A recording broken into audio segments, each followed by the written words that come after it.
साथियों, आज 17 सितंबर है। 17 सितंबर एक रजिस्टर्ड इंग्लिश कैलेंडर की डेट है जिसमें आज के दिन श्री विश्वकर्मा जयंती होती है। मतलब दुनिया के सबसे बड़े शिल्पकार, सबसे बड़े रचनाकार, सबसे बड़े स्थापत्य के इंजीनियर, आज उनकी पावन जयंती है। तो हम अब आज के मूल दिन पे आते हैं। आज 17 सितंबर है। आज बहुत सारे लोगों का जन्मदिन है। चलिए उन सबको कोटि कोटि बधाई। लेकिन आप कहाँ तक बधाई देंगे? चलिए मैं ज़ोर से आवाज़ लगाता हूँ। हो सकता है कि मेरी आवाज़ स्वर्गलोक तक पहुँच जाए जहाँ पर विश्वकर्मा जी साहब विराजमान हैं। क्योंकि आज विश्वकर्मा दुनिया के शिल्पकार, दुनिया के वास्तुकार, दुनिया के रचनाकार विश्वकर्मा जी का आज जन्मदिन है। आज उनकी जयंती मनाई जाती है। और वर्तमान समय में आज के दिन भारत के प्रधानमंत्री साहब श्री नरेंद्र दामोदर दास मोदी साहब का भी आज जन्मदिन है। उनको जन्मदिन पर कोटि कोटि बधाई, कोटि कोटि बधाई। साथ ही आज के दिन प्रकृति और पर्यावरण की दृष्टि से एक श्रेष्ठ और बहुत ही अच्छा सराहनीय कार्य हुआ कि नामीबिया देश से 8 चीता भारत पावन भूमि में आ गए हैं। और माननीय प्रधानमंत्री जी ने अपने जन्मदिन व विश्वकर्मा साहब की जयंती पर उनको जंगल में मध्य प्रदेश के राष्ट्रीय उद्यान में अवमुक्त कर दिया है। वो सुरक्षित हैं। वास्तव में देखा जाए तो चीता एक गति और शक्ति का प्रतीक है। और वास्तव में भारत में प्राकृतिक शक्ति का आज अभ्युदय हुआ है सही मूल्यों में। हमारे चैनल की तरफ से माननीय प्रधानमंत्री जी को और सरकार को बहुत बहुत बधाई व धन्यवाद।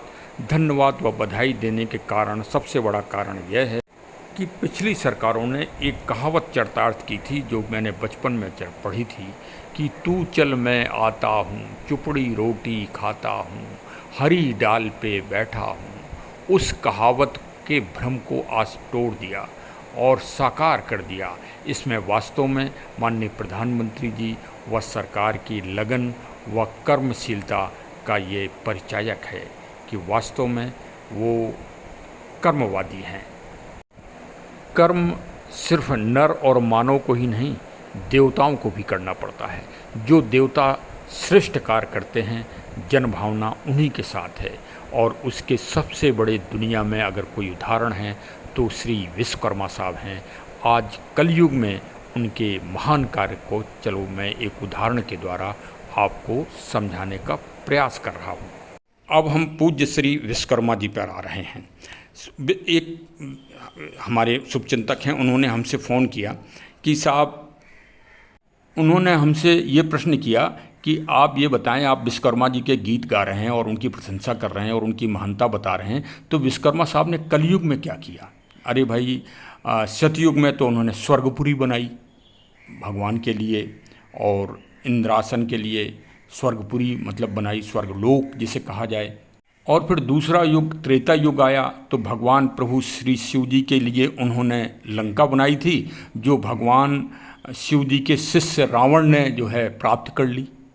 और भगवान भोलेनाथ तो दानी हैं ही, तो उन्होंने दान कर दी अपने शिष्य को। फिर द्वापर युग आया भगवान श्री कृष्ण जी का, तो उस समय उन्होंने इंद्रप्रस्थ बनाया और द्वारकाधीश के लिए द्वारकापुरी बनाई और हस्तिनापुर बनाया। कलयुग में क्या किया जो हम कह सकें कि भाई कलयुग में उन्होंने ये निर्माण किया विश्वकर्मा जी ने आके? हमने उनको बताया कि देखो, सभी निर्माण जो भी होता है वो सब उन्हीं की दया से होता है, उन्हीं की कृपा से होता है। तो मानने को तैयार नहीं थे। बोले नहीं, कलयुग का आप में उदाहरण बताओ तो हम मानेंगे कि हाँ, विश्वकर्मा जी आज भी कलयुग में भी हमारे लिए कुछ कर रहे हैं। वो शुभचिंतक हमारे पीछे ही पड़ गए। बोले नहीं, ब्लॉग हम तभी बनने देंगे आपका जब आप बताओगे कलयुग में विश्वकर्मा जी ने क्या किया। तो हमने कहा अच्छा भाई, चलिए हम बता देते हैं आपको उड़ीसा राज्य में चलना पड़ेगा। उड़ीसा भारत का जो ऐतिहासिक और पुण्यमयी क्षेत्र है, उड़ीसा में आपको जगन्नाथपुरी चलना पड़ेगा। फिर जगन्नाथ जी के मंदिर में आपको चलना पड़ेगा। और मंदिर में जो भगवान योगेश्वर कृष्ण अपने भाई और बहन के साथ विराजमान हैं, वो विश्वकर्मा साहब की ही कृति है। विश्वकर्मा साहब ने ही शिल्पकारी की है, उन्हीं की वास्तु है। वो कलयुग के कलयुग के में भगवान योगेश्वर कृष्ण जी अपनी भाई और बहन के साथ बैठे हैं। वो दुनिया का सबसे दिव्य स्थान है और वो भी प्रकृति के तत्व से बनता है। वो नीम के पेड़ की शुद्ध पावन लकड़ी से ही बनाए जाते हैं भगवान के विग्रह। तो आज वास्तव में प्रकृति का दिन है, आज विश्वकर्मा जी का दिन है और कलयुग में साक्षात रूप से नारायण जी को जगन्नाथपुरी में विश्वकर्मा जी ने आकर बैठाला है। उसके बारे में तो बहुत लंबी कहानी है, उस बहुत चर्चित है और आप सब लोगों ने सुन ही चुकी है। मैं सिर्फ इतना बताए दे रहा हूँ कि प्रकृति पेड़ पौधों की लकड़ी से बने हुए दुनिया में एक ही देव स्थान है, वो है जगन्नाथपुरी। मैं यहीं से उनको प्रणाम कर रहा हूँ और आप सब लोग भी प्रणाम करें। और आज का ब्लॉग को मैं यहीं समापन कर रहा हूँ। 8 अंक से जुड़े रहिए। तो अगला टेबल 9 का आएगा जो ब्रह्म का सूचक है और 8 को अगर आप पकड़े रहेंगे मजबूती से तो 8 में देखिए, जब इंग्लिश का 8 बनाते हैं तो ऊपर एक गोला बनता है और नीचे एक गोला बनता है। ऊपर वाला गोला आत्मा का है और नीचे वाला गोला परमात्मा का है। दोनों को आप मिला दीजिए तो 8 अंक बन जाएगा और 8 के बाद फिर आगा 9 आएगा तो 9 ब्रह्म का सूचक होता है। 9 अंक ब्रह्म का सूचक है, परमात्मा का सूचक है, ईश्वर का सूचक है।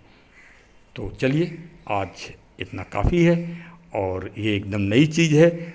आप लोग ज़रूर सुनिए और लोगों को भेजिए, सभी लोगों को जागरूक करिए कि ये सनातन नॉलेज का ज्ञान एंड नॉलेज, ज्ञान मतलब प्राचीन संस्कृति और नॉलेज मतलब आधुनिक ज्ञान, आधुनिक पढ़ाई, दोनों का समागम है हमारे चैनल में।